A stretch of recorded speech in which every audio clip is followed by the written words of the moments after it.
So good morning guys. I'll just be completing all those lists here as far as I can um, make you, discuss what is written here. Para din nga sayop, di ba? So we have here, maybe I'll have to discuss it in a group, just like this one. This is a pycnometer.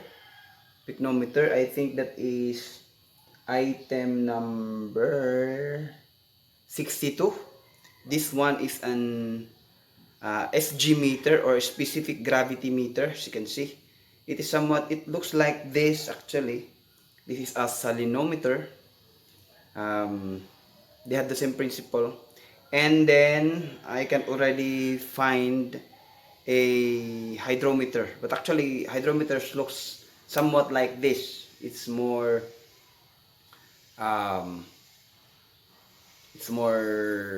huge than this one. Why?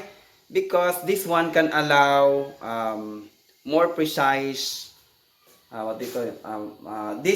The bigger it is, it can measure more smaller scale. It can measure a smaller scale on, the density. What it measures is both of these 3 or 4.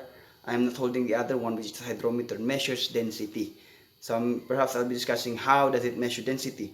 For this type, a pycnometer, as you can see, this one has a thermometer actually attached to it. Why? Because in measuring density, you really scientifically, you cannot just measure it blind.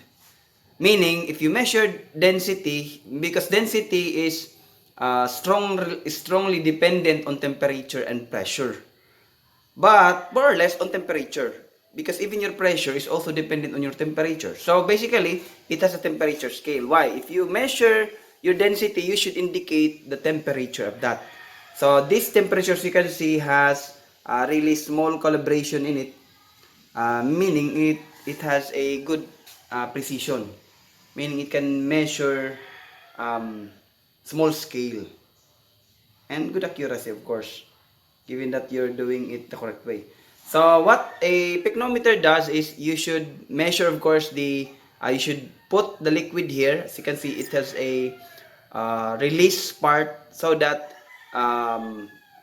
because the content of this is really controlled. So a pycnometer, as you can see, this is 25 ml. So filling this up to the brim until something just pours out from this part is what makes it 25 ml. So you really have to do that, because if you will just put it if you will not fill it to the brim, after putting this one, you can actually see, because I will not be demonstrating it with a fluid. So if after filling it and then putting this to the brim, you can see that some will overflow, meaning the content of that would be equal to 25 ml as it is stated here. Kaya kung di rin nga nitiya maglapwas, meaning kulang pagamay. As you can see, gutiyan ang durot iya didi, meaning ito nga 25 ml is sure good here. Of course, with the temperature that was given here, that is, this instrument was made at 20 degrees Celsius. So in doing scientific density, measuring density, you really have to be careful with those small details. So you have to put the liquid here. Of course, it can measure density of liquid. When you talk about solid, you'll just have to use maybe there's another way of doing the solid part, but this usually measures liquid. So you put the liquid here and then put the scale, and then this one. Before doing that, you should first weigh all of this whole setup, and then you put the liquid to the brim, and then you put this one without this, and then you will see an overflow, and then you cap this at the top. So that is exactly 25 ml. So you record the temperature. As you can see here, it's somewhat tricky, but anyway, you record the temperature, and then you know that this is already 25, so no need to measure at 25. And then you put this on an electronic balance, or you can use a platform balance for this one. and then measure the whole thing minus the first thing that you measured, so that would be the mass of that volume contained in 25 ml. So you divide that mass divided by 25 ml, that would be now your density of that liquid. Okay, so this is how you use it. So it's somewhat cumbersome compared to SG meters and I have here SG meters and hydrometers. So SG meters are more mas hiluwag itiya range. Because you can say, pwede diya mag-measure ko to 35 oh. So 35 grams per ml. So those which involves actually thick liquids like oil. Actually, SG meters are usually used in the oil industry, mga crude oil. So SG meters is good for that. So you just dip it down and then it will float to a particular scale, and then you write that scale. So that would be the specific gravity.